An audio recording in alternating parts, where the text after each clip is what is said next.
Hi guys, welcome to this video where I'll be showing you how to create your own private storage server with OwnCloud.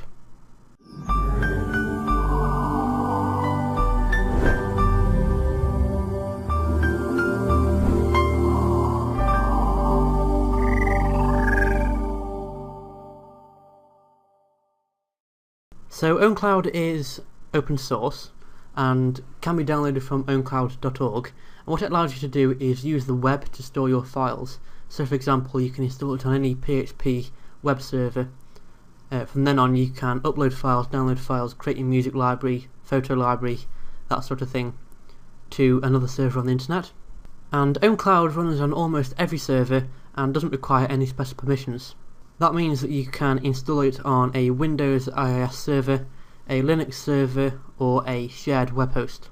So a full list of features are available on the OwnCloud website at owncloud.org, and they do include things such as being able to access your data, such as photo galleries, contacts, that sort of thing.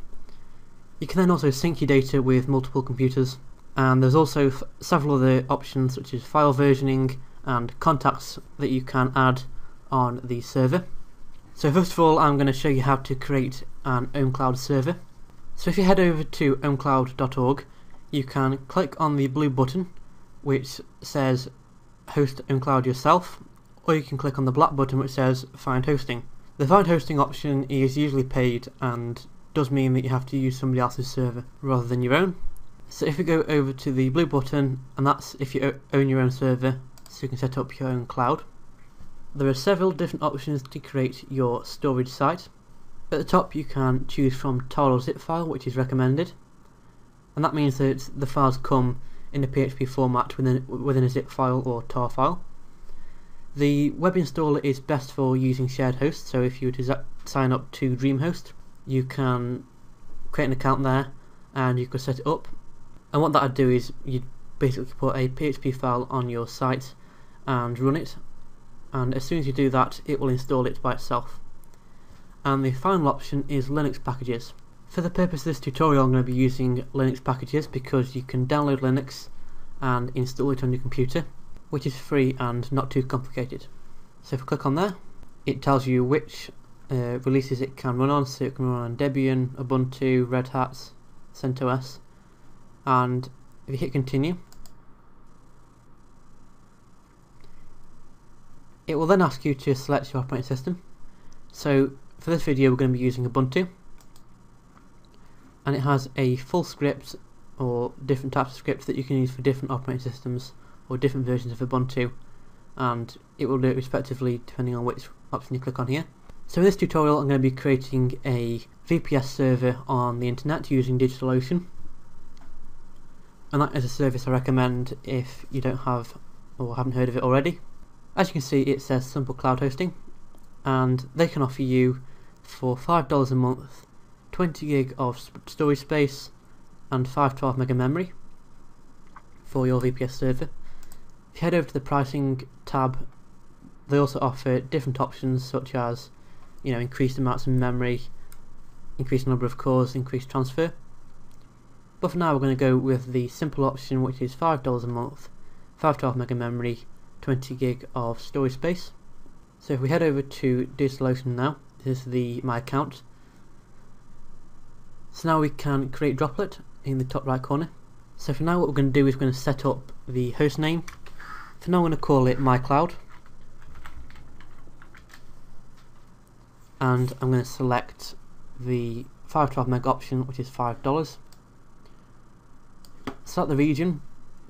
For this one I'm going to select Amsterdam 2. And here you can select the Linux distribution that you're using, so as long as you're using an option that is in the other page here.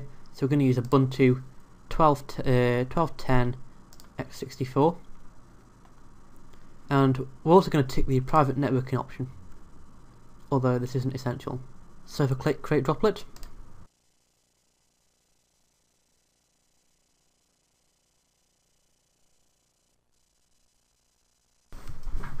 so once the droplet has been created, you can then log in using PuTTY, and in the host name you'll need to type in the IP address that it's given you, which is this here.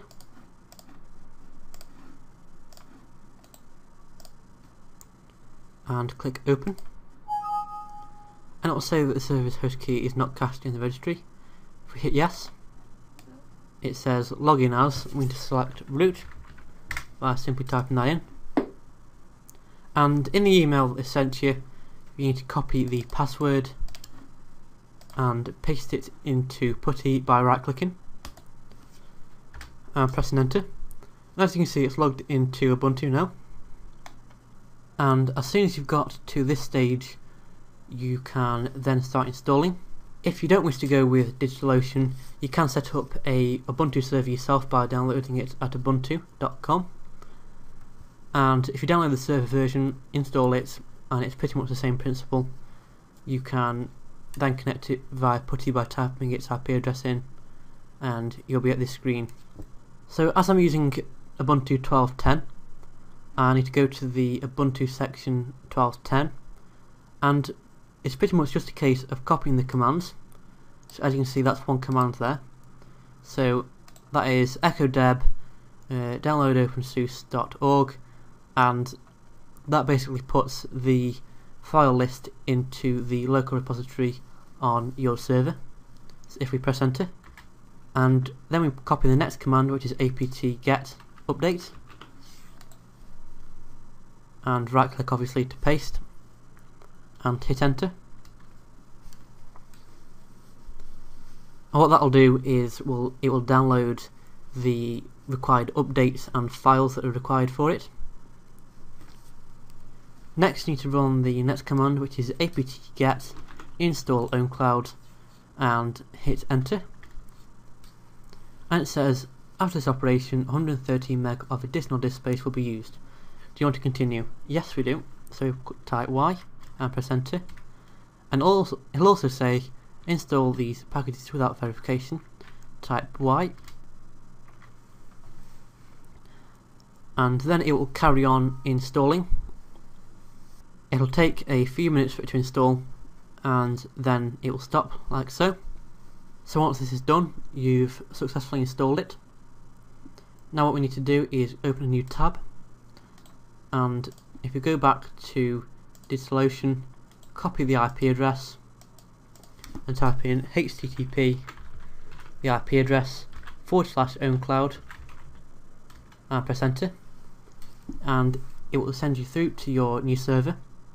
There is a security warning present, but for now we're just going to skip over that and type the username that we're going to use, which is Ben's Tech Tips, and type the password in that I'm going to use and hit finish setup. Just maximise that. It now says welcome to OwnCloud, where you can start uploading your files. So as you can see, there's nothing in here because it's empty and it's new, so we can simply upload a file. So if we upload the sample pictures of the koala bear and open that, it will upload it. You can see the upload process here. So there you go, it's been uploaded. If we head over to the pictures tab, we can see it within the gallery. There we go, there's the koala bear. Obviously if we click on this, we can get it loaded up in full screen. If we go back, there is also the file section which has been on, music section, where you can obviously upload music and you can play it and stream it. There's contacts, where you can create new contacts here, such as email addresses for people and that sort of thing. And there's also a calendar. You can also do several other things with OwnCloud. You can also download apps by clicking the apps section under the username tab. Thanks for watching. Please like, rate, comment and subscribe, and check out my website at benstechtips.co.uk.